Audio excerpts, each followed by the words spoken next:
예, 안녕하십니까. 더불어민주당 수석대변인 조승래 의원입니다. 오후 브리핑 두 건을 말씀드리겠습니다. 윤석열 대통령이 김건희 특검법에 대해서 세 번째 거부권을 행사했습니다. 이 관련해서 한 말씀 드리겠습니다. 다음으로 사도광산 추도식과 관련해서 외교부의 조치에 대해서 한 말씀 더 드리도록 하겠습니다.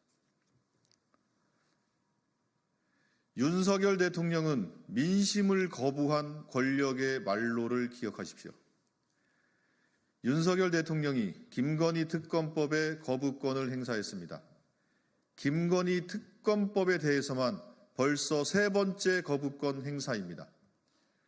또다시 민심을 거역하고 배우자를 지키겠다고 선언한 윤석열 대통령은 누구를 위해 그 자리를 지키고 있습니까?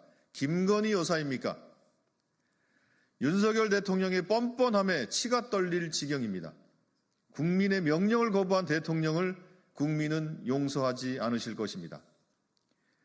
윤석열 대통령은 지난 기자회견에서 국정농단의 명백한 증거 앞에서도 국어사전을 바꿔야 한다고 우기더니 특검을 피할 수 없는 지경이 되자 특검 제도를 위헌이라고 매도했습니다. 특검 출신의 대통령의 입에서 나온 특검 부정에 국민은 경악을 금치 못했습니다.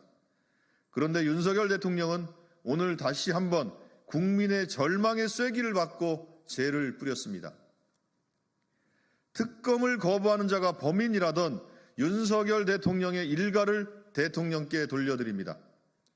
대통령의 책무를 저버리고 민의를 거역한 대통령의 말로는 처참할 것임을 경고합니다. 이제 공은 국민의힘에게로 넘어갔습니다. 한가하게 집안 싸움을 할 때가 아닙니다. 국민과 함께 진실의 길로 나아갈지 윤석열 정권과 함께 공멸할지 선택하십시오. 민주당은 국민의 명령을 받들어 흔들림 없이 특검법 재의결을 추진해 나아가겠습니다. 김건희 특검법을 반드시 관철해 비선 대통령이 저지른 모든 부정과 비리를 철저히 규명하겠습니다. 다음입니다. 일본의 적반하장 외교의 뒤통수를 맞고 쉬쉬하며 덮는 것이 윤석열 정부의 최선입니까? 오늘 외교부는 사도광산 추도식과 관련해 한일 협의 과정에서 일본이 보여준 태도에 대해 유감을 표명했습니다. 그러나 외교부는 이 문제가 불필요한 갈등으로 비화하지 않고 개별 사안으로 관리될 수 있도록 긴밀히 소통해 나갈 것을 당부했다고 합니다.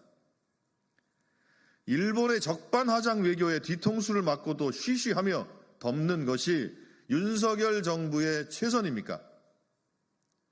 무능과 무책임을 숨기고 감추는 것이 윤석열 정부의 일관된 국정운영 기조인지 묻지 않을 수 없습니다. 불필요한 갈등이 도대체 무슨 뜻입니까? 설마 일본 정부와의 갈등을 걱정하며 굽히고 들어가겠다는 말입니까? 윤석열 정부는 일본 정부의 모욕적인 추도식에 상처 입은 강제동원 피해자 유족과 국민의 마음은 보이지 않습니까? 여전히 중요한 것은 일본의 마음이란 말입니까? 국민의 편에 서서 일본의 파렴치한 작태에 항의하고 사과를 받아내지는 못할 망정 서둘러 외교 실패를 숨기려는 윤석열 정부의 행태가 정말 개탄스럽습니다. 일본 정부의 뒤통수를 맞고도 정신 못 차리는 윤석열 정부가 앞으로도 또 어떤 외교 참사로 국익을 훼손하고 국민의 자존심을 무너뜨릴지 걱정입니다. 윤석열 대통령은 당장 조태열 외교부 장관을 경질하고 대일 외교 기조를 전면 수정하십시오. 그것이 사도광산 추도식으로 상처 입으신 피해자 유족분들께 국가의 책임을 다하는 것입니다. 이상입니다. 감사합니다. 고생했어요.